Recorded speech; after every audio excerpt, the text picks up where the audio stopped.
I'm Madeline. I'm the Director of Houses at Breathe. And we would like to start by acknowledging the Wurundjeri Wurrung people of the Kulin Nation, the traditional custodians of the land on which Fireside House stands. We pay our respects to their elders, past and present, and to all First Nations people of Australia. We acknowledge their continued and unceded connection to country and culture. We call this project Fireside House. It's located in a heritage cottage in Northcote, which is addressing Bench Street near the corner of Langtham Street, and it's got a laneway to the north as well. It's designed for a quiet, close-knit family of 4 and their beloved dog Pepper. Both of the clients have country roots, and they spoke to us a lot about some of their favorite memories being around a bonfire, sharing memories and food with friends and family.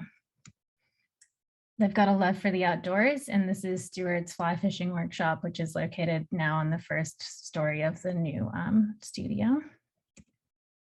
They're avid cooks, bakers, and pizza makers, with both of their 2 teenage daughters getting involved. For them, family is everything. And the design concept for this house, for that reason, centers around a figurative fireside, hence the name, centered on the heart of the home. And the fireside is the outdoor pizza oven, which is a symbol of warmth, safety, food, congregation, and life in the outdoors. This is the site plan with the laneway to the north and Bench Street to the street addressed to the south. To Bench Street, the design strategy is about respectfully retaining and restoring the existing heritage facade. Into the laneway, the design response is about responding to other sort of on-boundary buildings, outhouses, and providing a pedestrian connection through to the laneway, which is this gate here.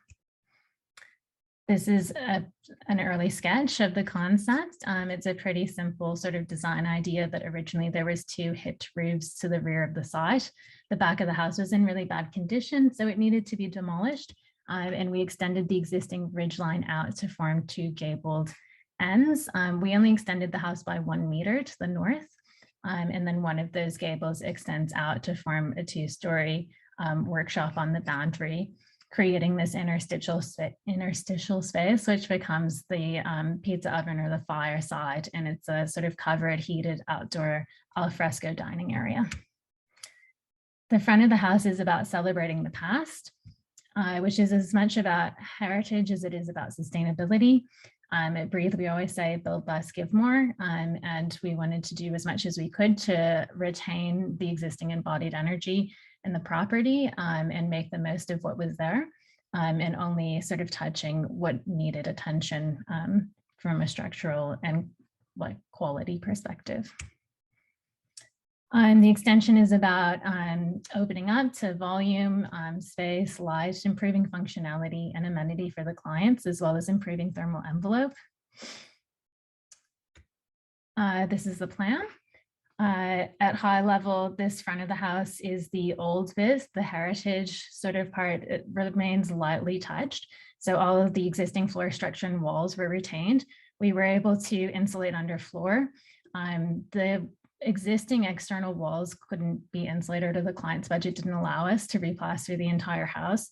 But we did replace all of the windows with high performance double glazed timber windows.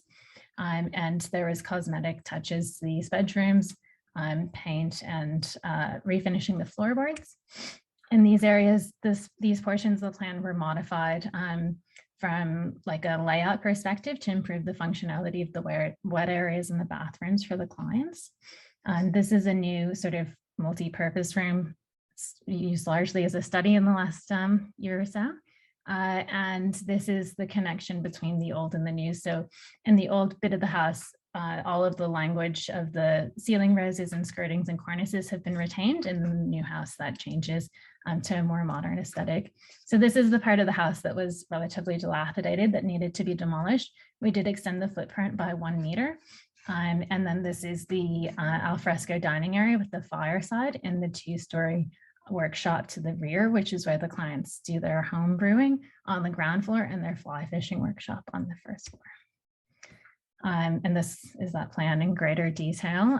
So the kitchen is sort of an L-shaped kitchen with an island, a dining area with a built-in window seat, joinery along the living room window, that outdoor dining area. There's water tanks down the side and bike storage as well that fronts onto Bench Street. This is a photo of that portal where the old meets the new. So you can see the original Baltic pine floorboards kind of terminating into that bluestone floor before it transitions into the new recycled hardwood floors. The kitchen is about a functional, robust kitchen that's meant to work hard and last a long time, a place for family to congregate and to share memories. The outdoor area is about a place to eat and make pizza. And during COVID, Penny and Stuart made pizza in the Garrels as well, made pizza for the whole street on many occasions. The client's sister was a landscape architect. She brought a lot of value, including an extensive edible garden to aid in their cooking adventures. The material palette is warm and robust, with recycled hardwood timber floors that are top nailed without adhesives so that they can be lifted at the end of their life. Locally sourced recycled bricks, including bricks recycled from a chimney that was demolished on site. FSC certified E0 formply for joinery. In situ concrete benchtops with recycled content. FSC certified locally sourced class 3 timber veneer. And locally made bluestone tiles, which was important to Penny, the client, to include because she grew up in Port Fairy and had a lot of memories connected with bluestone. All of the fixtures are raw brass with no chroming or anodizing. The house is 100% electric, which was a bit of a journey for these clients, but we did get there in the end. It's got a hydronic heat pump for hot water, air conditioning for heating and cooling, and induction cooking. So in concept design, the clients bought a $15,000 gas cooktop.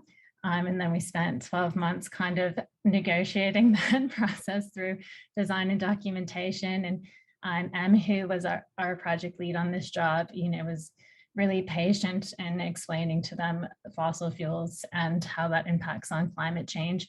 And ultimately, they did come along for the journey and they made the decision while we were under construction to swap the cooktop out for induction. 1 minute remaining. Thank you. All of the windows in the house, including in the heritage bit and in the new bit, were replaced with high performance double glazed timber windows. Of course, we've got passive heating and cooling, shading to the windows, 6,000 liters of water tanks, 9.6 kilowatts of solar PV array, and it's connected to 100% certified GreenPower. This house is a simple home that isn't grand, but is focused on using the client's budget for light touch restoration that improves amenity, thermal envelope, and makes a sustainable all-electric lifestyle effortless. These are just some quotes from the clients. But thank you.